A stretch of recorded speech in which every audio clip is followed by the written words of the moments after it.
Shalom umat Allah yang diberkati Tuhan. Saya percaya kebaikan, kemurahan, kasih sayang Tuhan menyertai kita semua anak-anaknya. Kembali bersama dengan saya Pendeta Dr. Henas DTH dalam program Reministry. Saat ini kita mau belajar teologi sistematika.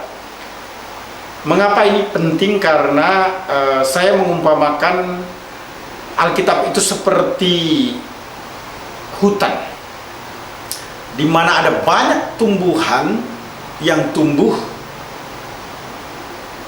yang membutuhkan tangan-tangan yang penuh perhatian, yang penuh cinta, yang penuh kasih untuk menata tumbuhan atau tanaman tersebut secara rapi. Yang saya sebut dalam hal ini adalah teologi sistematika. Teologi sistematika itu menolong kita untuk memahami secara sistematis hal-hal yang terkait dengan doktrin-doktrin yang dijelaskan di dalam Alkitab. Saudara yang kekasih dalam Tuhan, apa sih sebenarnya teologi sistematika itu? Ini menjadi sesuatu yang sangat penting untuk kita pahami. Henry C. Thiessen menjelaskan bahwa teologi itu berasal dari dua kata Yunani, yakni theos dan logos. Sementara theos itu sendiri artinya Tuhan, dan logos itu adalah firman ataupun kata. Bisa juga wejangan atau ajaran. Nah, dengan demikian secara sempit saudara-saudara, teologi itu dapat didefinisikan sebagai ajaran tentang Tuhan. Namun dalam arti yang lebih luas atau lebih umum itu, istilah teologi ini kemudian bisa diartikan seluruh ajaran Kristen yang bukan hanya sekedar menjelaskan tentang ajaran Tuhan, tetapi juga semua ajaran yang membahas tentang hubungan dengan Tuhan. Terkait di dalamnya adalah manusia dan alam semesta. Nah, jadi dalam artian yang lebih luas saudara-saudara, teologi itu dapat didefinisikan sebagai ilmu tentang Tuhan dan hubungannya dengan alam semesta. Charles Ryrie sebagai penulis buku yang luar biasa, bukunya dipakai di berbagai perguruan tinggi, itu menjelaskan bahwa teologi itu merupakan ekspresi rasional tentang iman Kristen. Teologi itu merupakan satu upaya untuk mencari atau menemukan secara sistematis penjelasan dan kebenaran tentang Allah itu sendiri. Nah, di dalam teologi itu ada misi dan penginjilan. Jadi dengan orang memahami teologi secara baik, maka dia akan melakukan yang namanya misi ataupun juga penginjilan. Nah, salah satu dampak dari pemahaman yang benar terkait hubungan manusia dengan Tuhan itu ada ekspresi yang tertransfer di dalam diri setiap orang melalui pengaruh atau memberikan pertolongan atau menyampaikan, bahkan menyatakan hal-hal yang menjadi keinginan Allah kepada orang lain. Itu dampak dari orang itu bisa memahami teologi secara baik. Teologi adalah suatu studi yang tidak bisa tidak, jika dikaitkan dengan kekristenan, maka sumber atau fokusnya adalah Alkitab itu sendiri. Jadi teologi itu bisa dikatakan apa? Merupakan satu temuan, suatu penyusunan atau penyajian kebenaran tentang Allah. Nah, teologi sistematika itu sendiri merupakan nama yang diberikan kepada dogmatika secara khusus, di mana dalam artian umum diberikan kepada bagian teologia yang sistematis, yang ilmiah, untuk mencari kesatuan dari hal-hal yang dinyatakan di dalam Alkitab.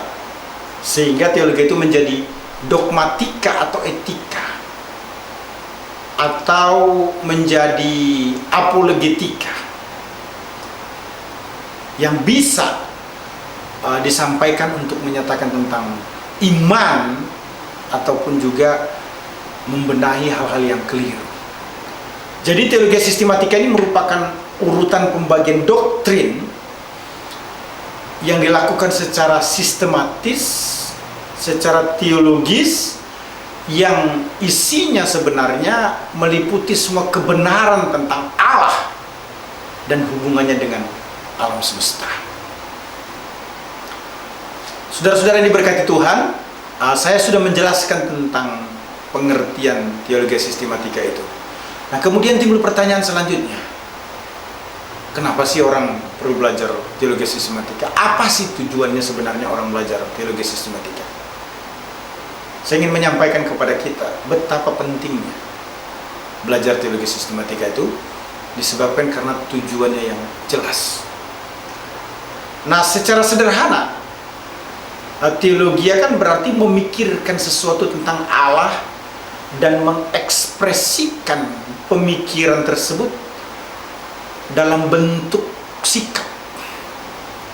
Nah, orang-orang yang tidak bersedia memformulasikan keyakinan teologis, mereka memiliki pandangan-pandangan yang cukup kuat tentang pokok-pokok utama dari teologi itu sendiri.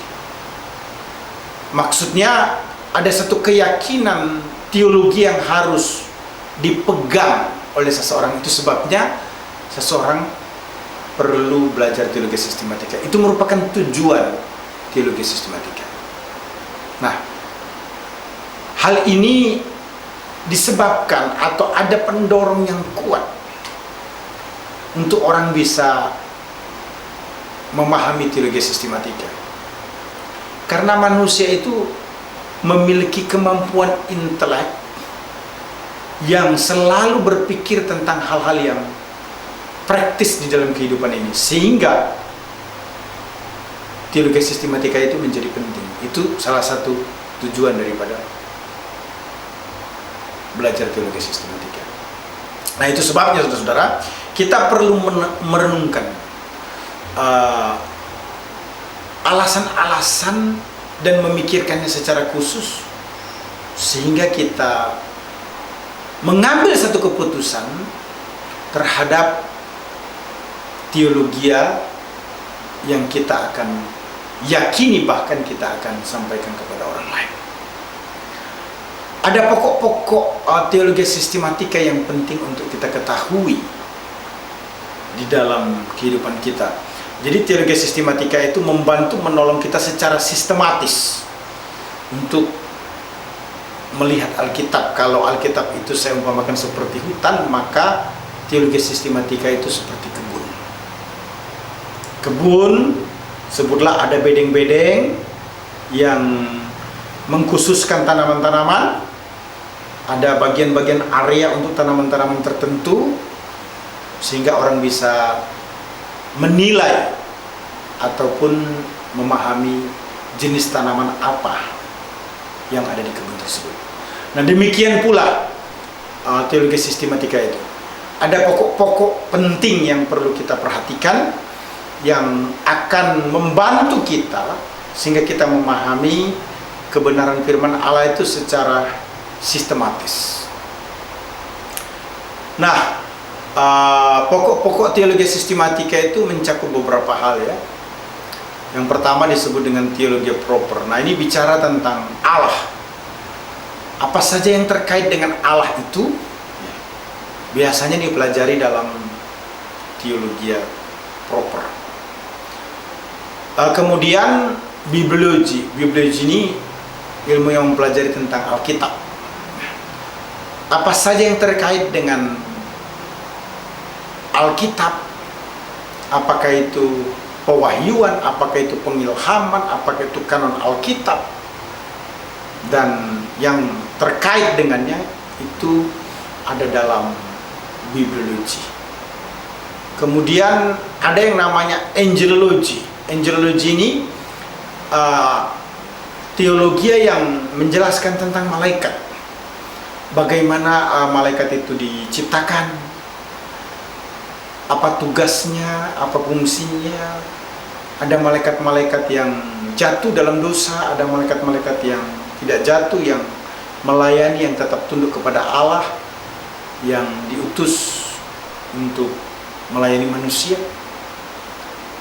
Kemudian satanologi. Nah, satanologi ini menjelaskan tentang setan. Jadi bukan ilmu untuk menjadi setan, tetapi bagaimana setan itu bisa ada, apa yang dilakukannya, apa yang harus kita kerjakan, bagaimana sikap kita terhadap setan. Nah, itu dijelaskan di dalam satanologi. Nah, kemudian ada lagi yang namanya demonologi atau roh jahat. Ini kelihatannya hampir sama dengan setan tetapi berbeda. Roh jahat itu berbeda dengan setan. Roh jahat itu adalah merupakan pribadi yang bisa mengusik, mengganggu orang percaya, yang bisa mengakibatkan dampak negatif di dalam kehidupan seseorang. Dikatakan pribadi karena dia punya pemikiran.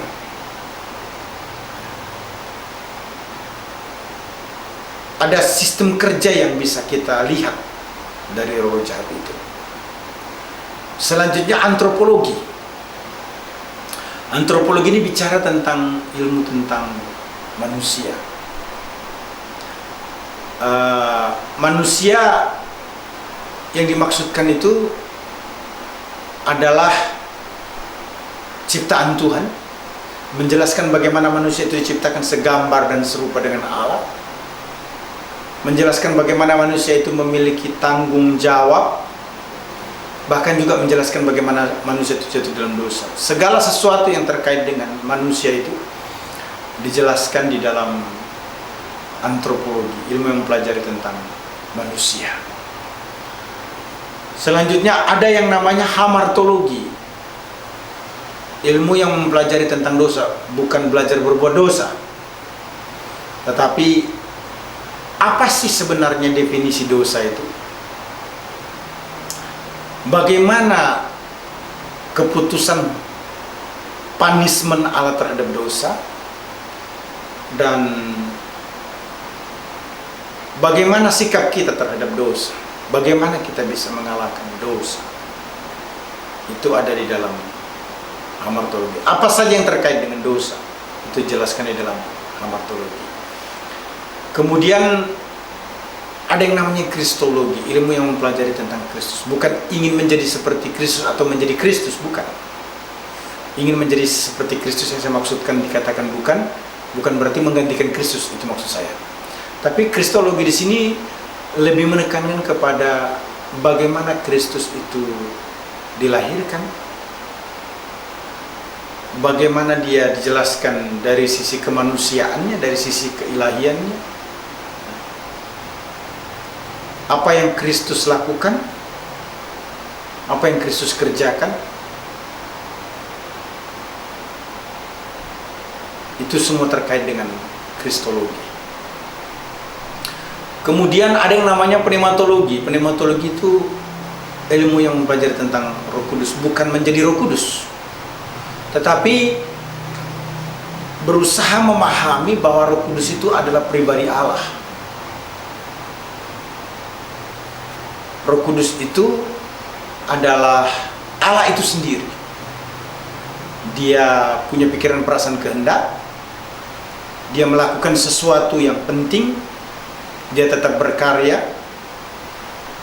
menjadi pribadi dari Allah itu sendiri, dan segala sesuatu yang terkait dengan Roh Kudus itu dijelaskan dalam pneumatologi.